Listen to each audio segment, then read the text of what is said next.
Tapi di beberapa ayat orang kafir dia diceritakan Allah bahwa mereka mendustakan para rasul. Makanya tadi mereka tidak mendustakannya dalam konteks apa? Paham ya? Mereka mendustakan dalam konteks apa? Ya sama, Nabi misalnya ngendikan wong sing ning omahe ngrumat asu. Iku malaikat gak parek-parek. Lan ibadahe ditolak pangeran dihapuskan sekian hari. Mau ana cerita ngombeni asu di sepuro, saiki ana cerita ngrumat asu. Masalah, malaikat saja tidak mau dekat. Faham sih kalau maksud ini? Ben sampean ngerti bahwa meneliti ulumil Quran itu rumit. Dan itu butuh ulama. Ulama saja jangan hanya baca, tapi punya tradisi ahwal. Nak kowe maca tok iku gendeng. Kaya wong maca tafsir Qawi, bariku maca tafsir Jalalain terus diperbandingkan tafsir Ibnu Katsir. Kalau dia tidak punya ahwalil ulama, malah jadi setan. Keman ta'alama bila syai'in fa sayhuhu setan. Makanya ada cerita unik. Jadi ulama di situ ya rada unik, ya rada beling tapi belingnya ulama. Ana ulama jenenge Ahmas, wis gak priyayi, senang masjid, klambine dicoplok. Bareng klambine dicoplok niku guntingi bulu ketek. Napa cara mriki kelek niku? Pokoke bulu ketek, ya diguntingi. Temenan ning jero masjid gak klambine. Sing pas iku ana mubalek pidato. Zaman itu Ahmas itu terkenal lah populer. Terkenal. Oleh pidato ini haddatsana ngene termasuk haddatsana Ahmas ngene terus cerita fadilah salat macam-macam. Terus dari Ahmas, kamu jangan mendengar mubalek itu, dia itu bohong. Terus setelah itu mubalek itu enggak tahu kalau itu Ahmas. Ala tastahiyya syekh, kamu apakah enggak malu di depan orang banyak di masjid nak guntingi bulu ketek di depan umum? Boyo disin barang. 5 ada. Kenapa saya harus malu? Anak disunnatin wa anta fi kisbin. Termasuk sunnah, termasuk fitrah adalah guntingi bulu ketek. Anak fi sunnatin. Kowe bodoni. Kok bisa saya ini mubalek, saya ini pidato. Anal Amas. Kowe muni haddatsan al Amas, anal Amas sing jenenge Amas yo aku iku. Kowe mula-muli muridku aku ora kenal kowe. Ini penting kula aturaken karena sekarang orang itu meneliti Islam itu tidak pakai guru, sehingga cara memahami dia tentang nahi mungkar atau tentang amar ma'ruf, tentang apa saja itu tidak punya ahwalal ulama. Makanya kalau menjadi ulama tradisinya selain memegang beberapa literatur atau marojek kitab-kitab sahihah, al-kutubus sahihah, juga ada ahwalal ulama. Ahwal itu satu perilaku konsensus yang diyakini antar ulama. Ya saya ulang lagi, yang diyakini antar apa? Diyakini antar ulama. Ini penting kalau aturaken. Karena ulama itu punya guyonan banyak yang kita tidak pernah tahu. Misalnya begini. Ana wong senengane ngrasani wong. Nah, kowe santri amatir terus ngrasani wong itu dosa ngene. Tapi ulama itu punya pikiran begini. Ana wong misalnya jadi lonte atau maling, terus dadi rasanane wong sak desa. Gara-gara kesalahannya sering dirasani dia jatuh, enggak dihormati di masyarakat situ. Nah, ulama itu udah takok, ngrasani hukumnya piye, Mbah? Ya dosa. Lah jenengan wonten tiyang ngrasani kok gak mbok loroi. Ciri utama maksiat itu adalah dia jatuh. Lahum fid dunya khizyun. Pasti karena dia lonte atau dia maling atau copet. Pasti Allah mentakdir ciri khas maksiat itu diantara hukumannya adalah jatuh di dunia dan jatuh di akhirat. Dan awal kejatuhan adalah jadi gunjingan atau dirasani wong akeh. Bagaimana Anda bisa mengharamkan sesuatu yang menjadi hukumannya Allah Subhanahu wa ta'ala? Ini ulama. Sehingga dia ya tetap kalau tanya hukumnya ngrasani wong piye? Ya dosa. Tapi jenengan ana ngrasani kok menengahi? Ya menengahi. Ya ora mesti nerangno ndek, tapi kula ulama ngerti. Maksudnya iku ya pancen khase kesalahan ben dadi rasane wong ben jatuh. Lho umpama saiki ana lonte utawa ana maling, ana koruptor, gak ana sing beritakno, gak ana sing ngrasani, terus ora salah piye? Paham sih kalau maksud? Lha itu uniknya Rasulullah itu kadang ya nek ana ngrasani diseneni. Oh, aja jong kowe aja ngrasani dosa. Tapi kadang Nabi yo ngrasani. Ana wong bulet ngono, senengane apik tapi wonge bulet jare Nabi bisa akhul asyirah, wong kok eleke.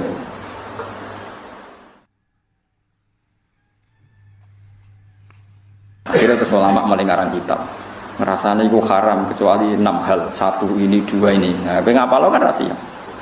Wong jumlahe napa? 6. Nah, itu cara berpikir adalah apa yang dilakukan Nabi itu menjadi hukum permanen apa enggak?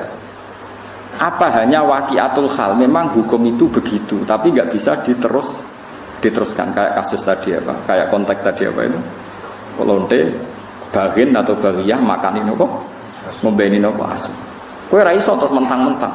Asu itu hewan kehormatan, sehingga sing ngombeni di sepuro. Padahal dosane gede lonte. Kowe ada nganti mafhum ngono neraka. Sing marahi sapa kowe di pemikiran ngene. Paham ya? Tapi ora mbok mafhum kok goblok wong kok ora iso mafhum.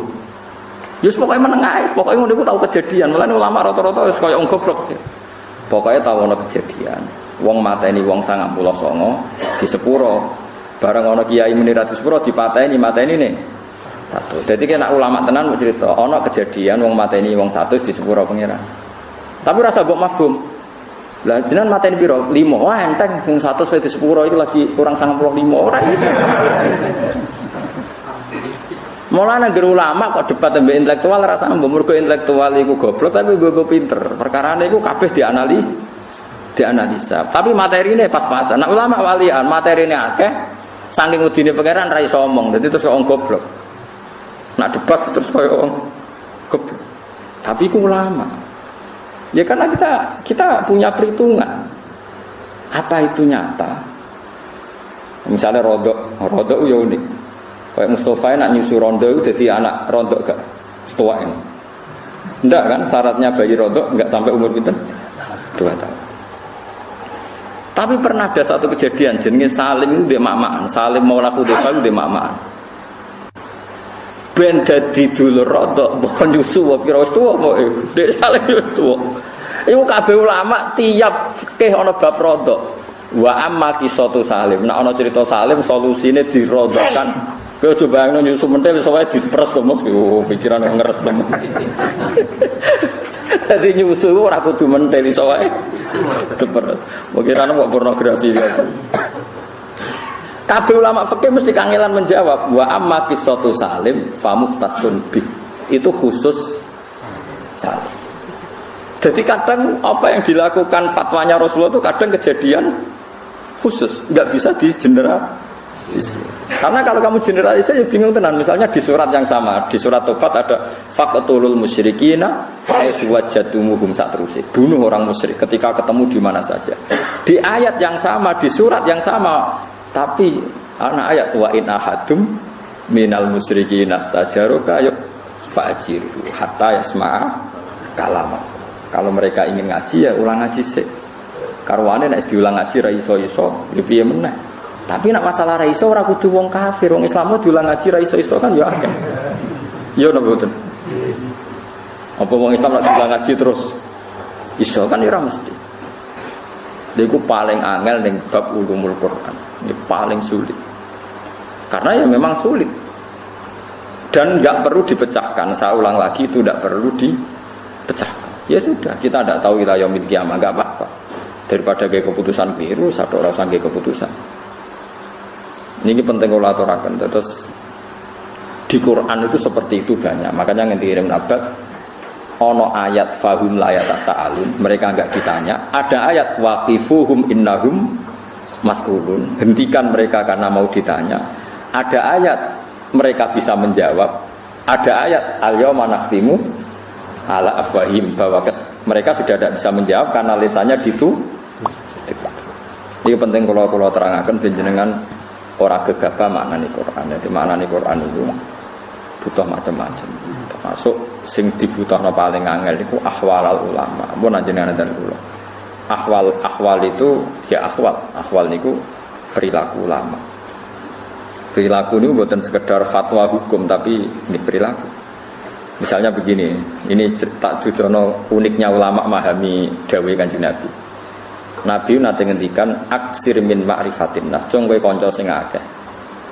Angger kanca akeh yo manfaat akeh. Sufyan Ats-Tsauri gurune Imam Syafi'i nak manani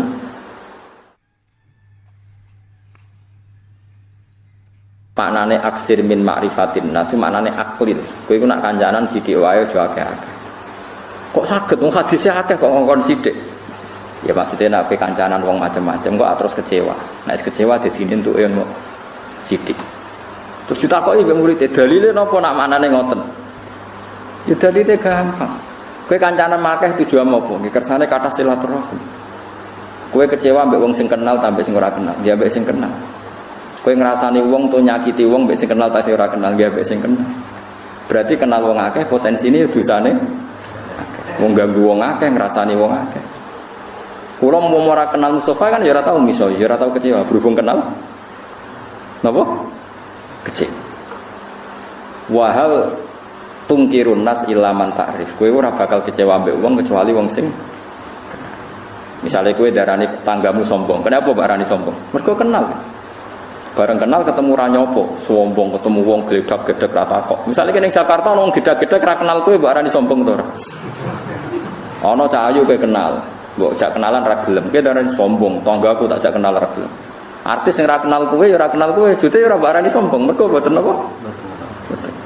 Itu ulama. Nabi dawuh aksir min ma'rifatin nas, ndekne maknane aklil min ma'rifatin. Itu kan enggak gampang. Orang punya pemaknaan seperti itu enggak gampang. Butuh sekian ribu hadis yang dia hafalkan sehingga dia tahu yang dimaksud tradisi Nabi itu seperti itu. Belum lagi di masa ilafigiyah, di masalah-masalah fikih. Imam Syafi'i kecil ketika umur 15 tahun, 16 tahun itu menjadi mufti. Itu mau dites ngene tok mbek gurune. Ini rumakno tenan. Nabi nate dawuh ngeten, wes wong pinter kaya apa nak maca teks hadis ora ora paham, nak ora ngerti ahwalnya Rasulullah. La tukharrikut ta'ira min wakanatiha. Aja geman ngobahno kurungan manuk. Nggih, aja geman nak manuk ning kurungan niku mbok obahno. Wis ngono tok Nabi ngendikan. Manuk nak ning kurungan di napa sangkar itu aja obahno. Ini sih pikirannya wong kan, sakake manuke lagi ngantuk kok diganggu. Utawa piye lah pokoknya lha opo obahno tujuane. Tapi Imam Syafi'i wong alim alama, gurune mbak wong alim. Oleh maknane ngeten. Karena fil jahiliyah, zaman jahiliyah niku wonten tradisi. Kalau mau pergi itu tes-tesane iku manuk. Manuk dak kok kurungan terus digusah. Dibuka posisi kurungan tapi lawangnya dibuka. Nak digusah mi bernganan berarti lunga iki mubarok. Lunga ini berkah. Bahasa Arabe manuk ta'ir. Ta'ir itu bahasa Arab maknane napa? Manuk. Nak digusah melayu ngiri berarti lungane gak barokah. Lah Nabi itu melarang orang pergi atau orang bisnis berdasar mibere manuk. Lah itu disebut qalu innama ta'irukum ma'akum inna tatoyarna bikum. Jadi wong Arab itu tatoyur itu membuat keputusan penting berdasar terbangnya manuk. Paham sih kalau maksud? Bayangno misalnya sampean gak di tradisi ulama terus mau teks hadis, jong manuk iku jobano apa kurungane. Terus kowe maknane kan mau ngono tok. Paham sih kalau maksud? Tapi Imam Syafi'i iso maknane iku adalah wong Arab memutuskan sesuatu penting berdasar mibere manuk. Mulane ning Quran disebut innama ta'irukum ma'akum inna tatoyarna bikum wa kullu insanin alzamnahu ta'irahu fi 'unuqi. Kabeh karo ta'ir. Bareng Imam Syafi'i iso nerangno ngono terus gurune nangis. Al yauma aftiya Aba Abdullah. Kowe cek cilik lah wis oleh fatwa. Wong kok pintere ngono. Kowe iso bulet to manuk iso. Kowe iso bayangno wong pinter kan. Nah, ini buatan wong maca terjemah Quran wis ngaku ahli Quran, maca terjemah hadis dari ahli napa? Waduh goblok ora karo. Kula sering ditantang debat iki mboten purun, ora level terus piye, ora ku nerangno.